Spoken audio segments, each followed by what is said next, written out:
Assalamualaikum warahmatullahi wabarakatuh, sahabat budidaya sekalian. Tiba saatnya kita di musim panen kolam diameter 3. Ini kolam dengan bibit kemarin sisa dari panen yang di akhir tahun di bulan Desember, kurang lebih sebanyak 320 ekor. Nah, untuk kali ini kita usahakan panennya sampai habis. Kita angkat jadi sekali, kita peremajaan bibit agar nantinya budidaya yang selanjutnya kita sudah melakukan tebar dengan bibit unggul yang baru. Seperti biasa, air budidaya yang ada di kolam diameter 3 sebagian kita manfaatkan ke kolam diameter 3 juga yang ada di sebelahnya. Sayang sekali kita buang semuanya, tetapi ini saya buang kurang lebih setengah, dan setengahnya kita manfaatkan ke kolam diameter 3 dan kolam diameter 4 di sebelahnya. Nah, sekarang airnya sudah terkuras lumayan, tinggal sedikit. Jadi sudah kita siapkan alat yang akan kita gunakan, yaitu wadahnya 2 buah gentong pun ember. Untuk kali ini saya mendapatkan harga di bulan Januari tahun 2025 ikan yang bobotnya 3 ekor per kilo dengan harga 27.000, sedangkan ikan yang bobotnya 4-5 ekor per kilo kita dapat harga di 26.000. Untuk kali ini panen akan kita lakukan sapu bersih untuk peremajaan, karena memang ini hasil dari panen kemarin sisanya setelah kita panen sistem parsial. Untuk kesempatan kali ini saya putuskan untuk angkat semuanya ikan yang ada di kolam diameter 3. Luar biasa sebenarnya di kolam ini tanpa penutup. Ketebalan vlog di kolam ini kemarin saya cek mencapai ketebalan 25 mili dari sampel 1 liter air. Ini kita kelompokkan ikan menggunakan 2 buah ember ataupun 2 buah gentong dengan bobot 3 ekor per kilo dan 4-5 ekor per kilo kita pisahkan. Nantinya akan kita timbang.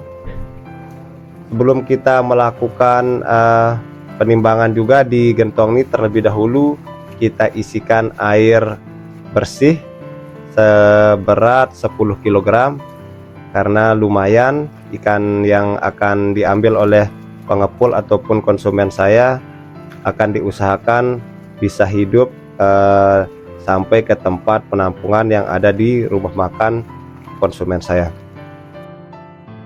Ini teman-teman bisa saksikan jenis ikan hasil dari budidaya sistem bioflok, lumayan bagus jenisnya, dengan punggung sedikit terangkat ataupun lebih kekar, dan kepala ikan lumayan kecil, menandakan sistem ataupun metode yang kita lakukan berjalan dengan lancar. Dari akhir bulan kemarin setelah panen saya menghabiskan pakan kurang lebih sebanyak 1,5 karung, dengan rata-rata 1 karung itu 30 kg. Berarti total penghabisan saya sekitar 45 kg. Kemarin ini sisa untuk 3 kolam saya satukan di sini. Ini bibitnya bervariasi dari jenis Black Prima sampai nila Bangkok dan nila lokal. Jadi satu di sini. Daripada saya jual dengan harga murah, lebih baik saya budidaya di sini kemarin. Ini untuk yang 1 gentong pertama yang bobot 3 ekor per kilo akan kita timbang terlebih dahulu. Lumayan, dalam 1 wadah ini kita bisa menghasilkan kurang lebih 30 kg, dikurangi bobot air awal yaitu 10 kilo, jadinya bersih kita dapat 20 kg dari 1 gentongnya. Kita masih lanjut untuk ikan yang bobot 3 ekor per kilonya kita pisahkan. Untuk gentong yang ukuran 4 ekor per kilo belum bisa terisi penuh. Alhamdulillah lebih banyak ikan yang bobot 3 ekor per kilo hasil panen kali ini. Teman-teman, di awal-awal sering saya melakukan tebar dengan super padat, akan tetapi hasilnya tidak maksimal seperti ini. Banyak ikan yang bobotnya 5 dan 6 ekor per kilo tersisa saat masa panen. Itu saya lakukan dengan tebar padat sampai 700 ekor di kolam diameter 3. Pelajaran dari sana saya ambil yang baik, yang buruk saya tinggalkan. Tebar padat saya kurangi, serta pemberian pakan saya lakukan dengan teratur, sehingga alhamdulillah hasil sesuai dengan harapan untuk kali ini. Teman-teman juga saya sarankan apabila di akhir masa budidaya 2 minggu ataupun 1 minggu menjelang masa panen, teman-teman bisa melakukan trik dengan cara memberikan pakan yang protein tinggi, dan teman-teman juga bisa memberikan pakan tenggelam atau pakan yang sifatnya yang berat, tidak terapung. Itu biasanya proteinnya lebih tinggi, jadi bobot ikan di akhir budidaya sangat cepat melonjak. Itu sering saya jumpai dan saya tanyakan ke teman-teman yang lain, memang sering dilakukan untuk mengantisipasi penurunan bobot ikan di akhir budidaya. Oke teman-teman, kita masih di sini, ikan tinggal sedikit lagi.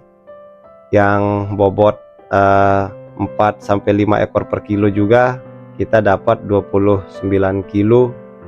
Jadi total keseluruhan dari 320 ekor kita dapat ikan sebanyak kurang lebih 90 kg. Lumayan lah, karena ini bibit sisa dan ini juga bibit tidak seragam. Nah, setelah kita melakukan panen, karena tadi sempat kita melakukan penambahan air di kolam diameter 3 yang ada di sebelahnya, kita lakukan aplikasi susulan, walaupun jumlah dan takarannya tidak sebanyak pemberian pada umumnya.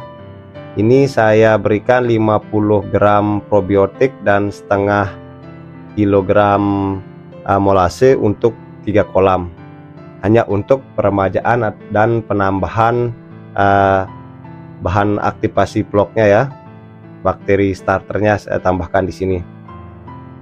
Untuk penambahan saya tidak melakukan fermentasi seperti biasanya, yaitu setelah kita aduk probiotik dan molase, kita endapkan ataupun kita diamkan selama 1 malam ataupun lebih, kemudian kita tuangkan ke dalam kolam. Tetapi untuk kali ini saya langsung di sini lakukan saja. Saya campur molase dan probiotik di satu wadah, kurang lebih isinya 3 liter. Saya berikan nantinya 1 liter untuk 1 kolam.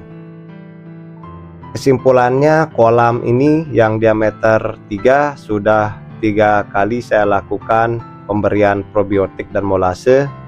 Di awal budidaya saya berikan sesuai dengan biasanya. Untuk 1 kolam saya berikan setengah kilo molase dan 100 gram untuk probiotik. Nah, di bulan kedua kemarin saya berikan setengah kilogram molase dan 50 gram untuk probiotiknya.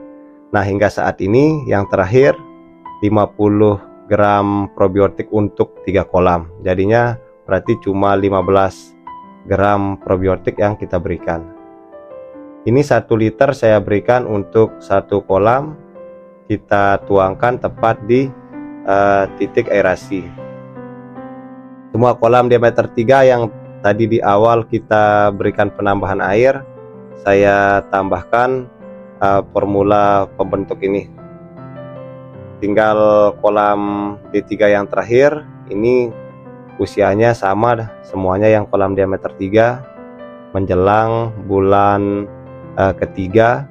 Dengan di awal saya tebar bibit isi 16 ekor untuk 1 kilo ke atas. Jadi bibitnya itu masih kecil-kecil kemarin. Nah sekarang sudah di bulan kedua menjelang bulan ketiga, dan nantinya di bulan ketiga ke atas akan saya sortir dulu ikan yang ada di kolam diameter 3 ini. Nah kolam diameter 4 juga sekaligus saya lakukan penambahan. Yang kolam diameter 4 saya berikan probiotik sebanyak 50 gram dan setengah kilo untuk molasenya. Cara pemberiannya sama seperti yang tadi. Kita aduk dulu probiotik di wadah, di sini di dalam ember, kurang lebih isinya sebanyak 3 liter. Setelah probiotik kita aduk dan kita tuangkan, selanjutnya molase kita tuangkan ke dalam wadahnya. Usahakan nantinya larutan molase dan probiotik teraduk merata agar nanti saat pemberian ataupun yang kita tuangkan ke dalam kolam tidak perlu kita menunggu waktu yang lama agar bakteri cepat terbentuk, karena memang di dalam kolam sudah terbentuk bakteri. Jadinya kita hanya melakukan penambahan saja.